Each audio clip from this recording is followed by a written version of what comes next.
Hi everyone, welcome to, a spot of cooking today.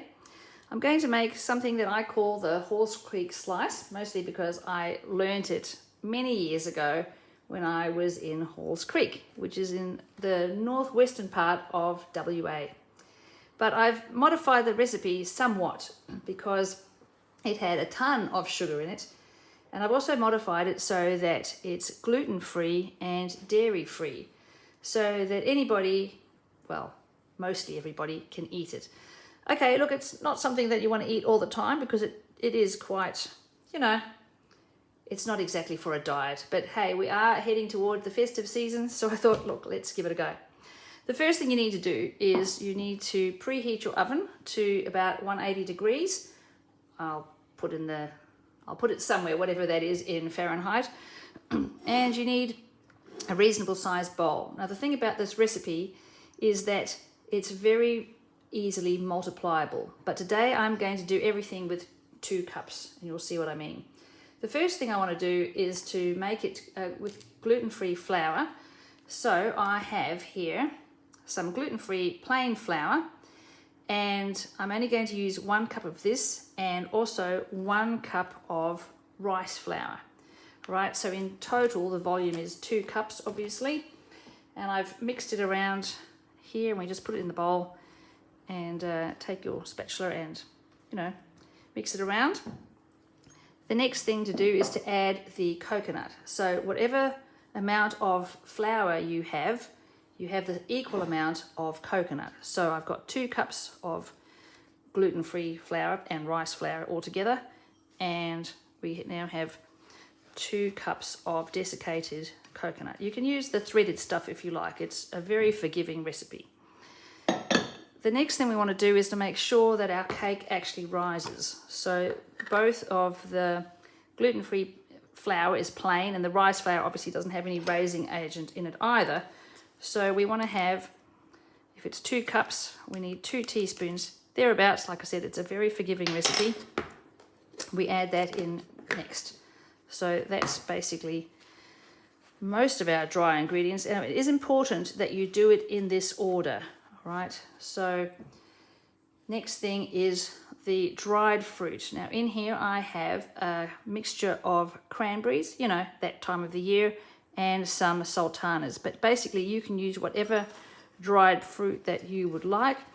You can use dried apricots or blueberries or whatever takes your fancy, as long as it's the equivalent of whatever amount of flour that you use. So again, I've used 2 cups of flour. So in here I've got 2 cups of dried fruit. You see where I'm going? It's a very easy recipe. The thing that does muck it up or changes it somewhat is the amount of sugar. When I first learnt this recipe, it was equal parts of everything, and realistically you don't need 2 cups of sugar in this recipe.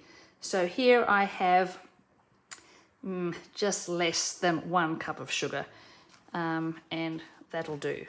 So it's important to mix all your dry ingredients, and the reason why it's important to put the dried fruit in first is that it needs to have a coating of the flour and the dry stuff, otherwise it sinks to the bottom. Really annoying. All right, so that's basically the most important bit of the mixture. And now you can add whatever kind of milk you like. So when I first learnt this recipe, it was just normal cow's milk.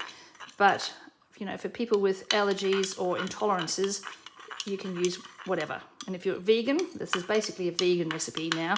So I have got some coconut milk here, and it just so happens that when you do everything 2 cups, 2 cups of flour, 2 cups of coconut, all of that, a normal tin of coconut milk is exactly, ta-da, 2 cups. So I'm just mixing it around so that, because it does separate sometimes when it sits in the cupboard.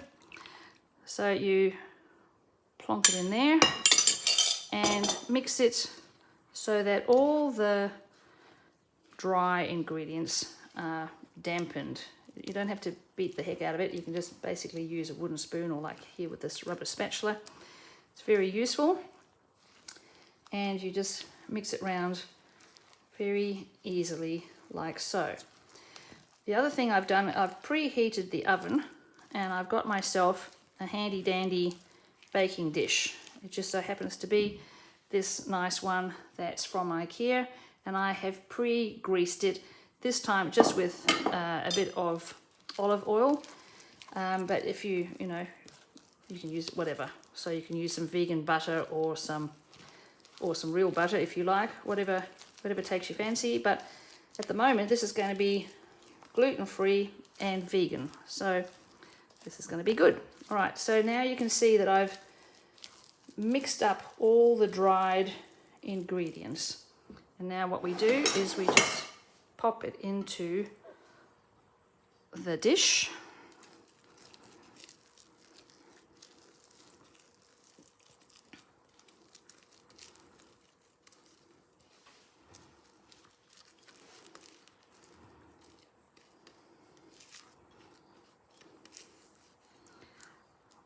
And there we have it. And now we just smooth it down. Again, that doesn't have to be particularly exact, but just mostly relatively even.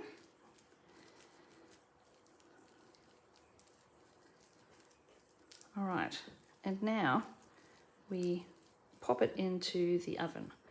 So depending on your oven, because everyone is different, I'm going to check it when it's golden brown, and basically it sort of has a bit of a bounce to it.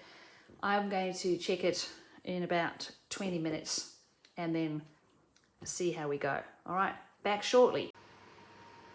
And we are back. I'll just let you know that I lied. It doesn't take 20 minutes. It actually took the best part of 40. I forgot, I doubled the recipe. And of course, it's 2 cups of everything. So as you can see, it's a delightful golden brown. Because we put the sultanas in the flour and, coated them nicely, you can see that they haven't all sunk to the bottom. It's very, very hot, but you can, so I'm going to not leave my hand there, but you can see it's kind of got a bit of a bounce to it. If you have a skewer, do feel free to poke it in and make sure that it comes out clean. But there we have it. We have a delicious slice. Now, I would recommend that you please let it cool before you attempt to cut it out. It smells delicious, trust me. We haven't got smell-o-vision, but it really does smell beautiful. But please let it cool down before you slice it into little squares or however you want to serve it up. But anyway, there you are. A lovely gluten-free, surprisingly festive slice or cake, but you can use it anytime. And remember, it's very forgiving. Just remember your ratios and enjoy. I'll see you next time. Bye.